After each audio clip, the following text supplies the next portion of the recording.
Bienvenue à toutes et à tous sur Immédia Politique pour cette émission carte blanche. Alors vous le savez, l'idée c'est de recevoir un invité qui n'est pas forcément un homme ou une femme politique, mais qui vient nous parler d'un sujet politique, d'une actualité en lien avec la vie de tous les jours, avec notre vivre ensemble, avec notre quotidien. Et là on va parler d'un sujet éminemment d'actualité puisque c'est la première décision de la nouvelle gouvernance à la métropole de Lyon, l'encadrement des loyers qui était une de leurs promesses. Alors, comment ça marche? Qu'est-ce que c'est exactement? Eh bien, pour y répondre, on a un professionnel. Renaud Franchet, bonjour. Bonjour. Vous êtes associé gérant de Franchet et compagnie, un syndic de copropriété, gestionnaire de biens, et vous êtes aussi un représentant de l'UNIS, qui est un syndicat professionnel des métiers des administrateurs de biens à Lyon. Alors, dites-nous un petit peu d'abord quelle est votre activité, quel est votre métier en quelques mots et ce que fait ce syndicat. Donc rapidement, l'administration de biens, c'est trois métiers principaux. Le syndic de copropriété, la gestion locative qui est en fait la location d'appartements pour le compte de tiers et la transaction, donc c'est la négociation et vente d'appartements tout à chacun.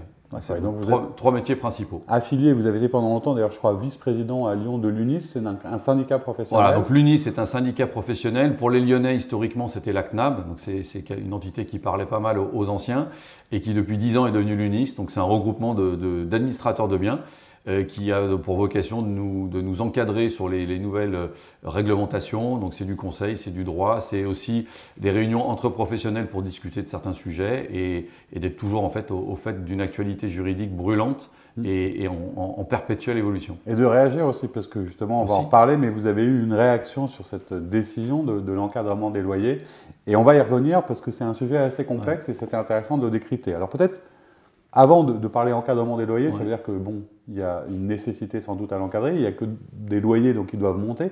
On va parler peut-être d'un panorama assez rapide pour les gens qui cherchent à acheter ou à louer sur Lyon, sur Villeurbanne ou même sur la métropole.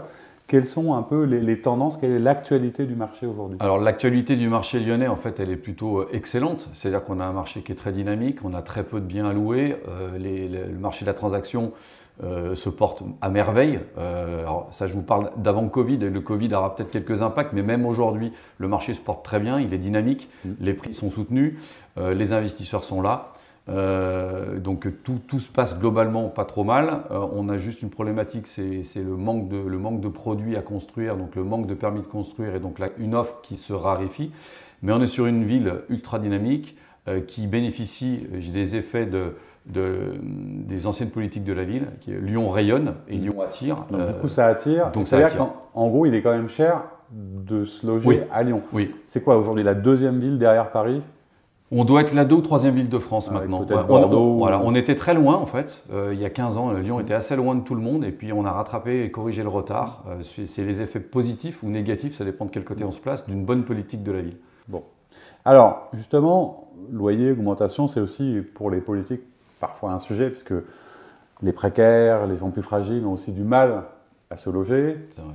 Qu'on imagine que ce n'est pas favorable à la mixité non plus. On parle souvent de phénomène de gentrification, etc. de la ville. Alors, est-ce que la réponse qui est faite aujourd'hui par les politiques, c'est-à-dire d'encadrer les loyers, est-ce que c'est une bonne réponse? Mais surtout, d'où ça vient? C'est-à-dire que, assez étonnamment, ça existait depuis un petit moment, cette possibilité. Oui. L'encadrement, il a démarré loi Allure, donc porté par Cécile Duflot. Alors, c'était un encadrement où on n'avait pas le droit de relouer entre locataires sortants et nouveaux locataires. Il y avait des conditions de location où le loyer était encadré. On ne pouvait pas faire plus que l'indice de référence des loyers. Et puis après, il y a eu la loi Elan, où là, on a un encadrement beaucoup plus strict qui définit en fait des prix par secteur, par rue, par typologie d'appartement. Et donc, c'est le loyer médian qui est le référent, avec un loyer qu'on peut fixer jusqu'à 20% au-dessus du médian, si selon son appartement a des facteurs plus positifs que la moyenne du marché. Mais c'est un encadrement très strict et qui donne un prix au mètre carré, typologie d'appartement. Qui a été testé, du coup, je crois, à Paris et à Lille, c'est ça? Voilà, parce qu'en fait, c'est les communes qui proposent, le gouvernement qui décide, qui met en œuvre. Effectivement, c'était dans la loi. Alors, tous les professionnels en étaient vent debout. Il y a eu des contestations de cet encadrement, mais qui a été effectivement mis en place en démarrage à Paris et Lille depuis maintenant au moins 3 ans, je crois. Est-ce qu'on sait du coup si ça a l'air de fonctionner? Je crois quand on lit, alors après je ne suis pas un spécialiste du marché parisien, quand on lit un petit peu dans la presse, je crois que les effets ne sont pas excellents. Et ce n'est pas les effets escomptés. Donc, il y a peut-être eu quelques améliorations. On se rend compte qu'il est souvent détourné. donc pas respecté. C'est-à-dire que s'il n'est pas respecté, c'est qu'il n'est pas adapté, sinon il n'y aurait pas de sujet. Donc c'est une réponse qui est, à mon sens, plus une réponse de communication qu'une réelle réponse efficace sur. On va rentrer dans le détail justement. Alors, si on revient à Lyon et Villeurbanne, parce que apparemment ce sont les deux endroits où ça va s'appliquer dans la métropole, c'est là où quoi le marché est le plus tendu. C'est-à-dire que pour le reste de la métropole, c'était pas utile. Pourtant, on imagine que Caluire, un certain nombre de communes, Oulin peut-être avec l'arrivée du métro, enfin il y a des villes qui se portent bien. Pourquoi est-ce qu'à votre avis on a choisi que Lyon et que Villeurbanne? Alors Lyon et Villeurbanne, parce qu'effectivement c'est là où on a un marché qui est très dense, avec des prix qui ont tendance effectivement à bien s'enflammer, même si quand on regarde le prix au mètre carré lyonnais, il n'y a pas d'écart complètement incroyable entre tous les arrondissements de Lyon. Je crois qu'on est à 2 euros, 2,50 € d'écart du mètre carré sur la ville de Lyon, ce qui est quand même assez peu. On n'a pas des quartiers qui émergent et d'autres qui sont complètement sous l'eau. On est assez homogène. Après, pourquoi il n'y a pas Caluire? Effectivement, c'est une question qu'on pourrait se poser. Oulin, Sainte-Foy. Oulin, le marché oulinois est un petit peu plus compliqué que le marché lyonnais, même si c'est juste à côté. Alors, le métro est en train de corriger, mais on a encore un écart effectivement significatif entre les loyers à Oulin et Lyon. Donc voilà, mais effectivement, ça va démarrer sur 2021, Lyon et Villeurbanne. Le temps que ce soit validé. Alors vous, à la fois comme professionnel, et puis parce que vous êtes un peu le porte-parole où vous représentez donc ces syndicats, je rappelle qu'il y a l'UNIS, mais qu'il y a aussi la FNAIM ou le SNPI, enfin il y a un certain nombre d'autres organismes qui visiblement ont l'air plutôt tous d'accord. Comment vous réagissez, vous, aujourd'hui, à cette annonce de la métropole? C'est plutôt bien, c'est plutôt pas bien, c'est utile. Qu'est-ce qu'on en fait, en fait la première réaction d'un professionnel pour le compte de ses clients sur un marché qui est normalement un marché libre, on se dit c'est un garde-fou en plus, c'est une petite altération, une contrainte de plus, une petite altération de liberté. Donc frontalement, on n'est pas pour. On pense que ce n'est pas un très bon signal pour la personne qui veut investir dans l'immobilier. Si on dit voilà, vous allez investir, mais en fait le prix c'est ça ne peut pas être plus. Et donc quel va être l'intérêt d'un propriétaire d'aller faire du qualitatif, d'aller rénover son appartement de façon peut-être beaucoup plus.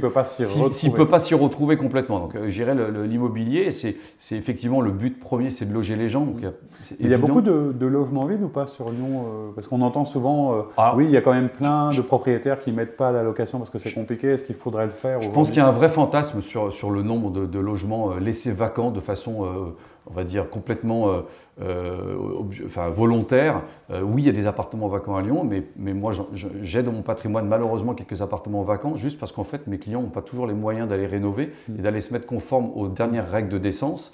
Au regard d'une rentabilité qui n'est pas toujours là.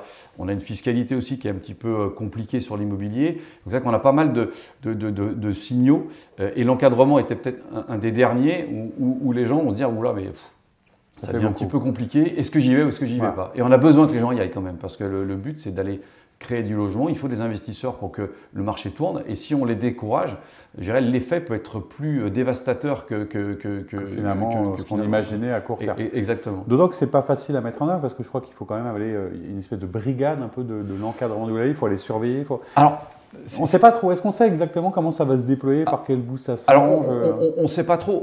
On sait la méthodologie, on la connaît. Après, effectivement, si on détermine donc une nouvelle règle, il faut la faire respecter, puisque finalement, en France, on aime bien détourner les règles. C'est un peu un sport national. Donc, il va falloir contrôler, parce que si on ne contrôle pas, effectivement, on va vite se rendre compte que ça va être compliqué. Il y a un paramètre qu'il faut avoir en tête quand même, c'est que nous, les professionnels, on ne gère que 30-35% du marché. C'est-à-dire que le reste est géré par les propriétaires en direct. C'est très facile d'aller contrôler un professionnel, il a pignon sur rue. Mais moins les propriétaires. Et le propriétaire qui gère son petit appartement dans son coin, il peut passer un petit peu en dessous des radars. Et lui, globalement, on peut avoir un effet un petit peu double vitesse. Plus pénalisant pour les gens qui passent par les professionnels, puisque nous, on est visible. Et donc, finalement, nous, on a un petit peu peur aussi qu'on ait des fuites de gens qui quittent les professionnels pour dire oula, dès qu'on est avec un pro, c'est compliqué, parce que moi, si je suis obligé, pour le compte de mes clients, de respecter les règles. Sinon, moi, je joue ma carte professionnelle.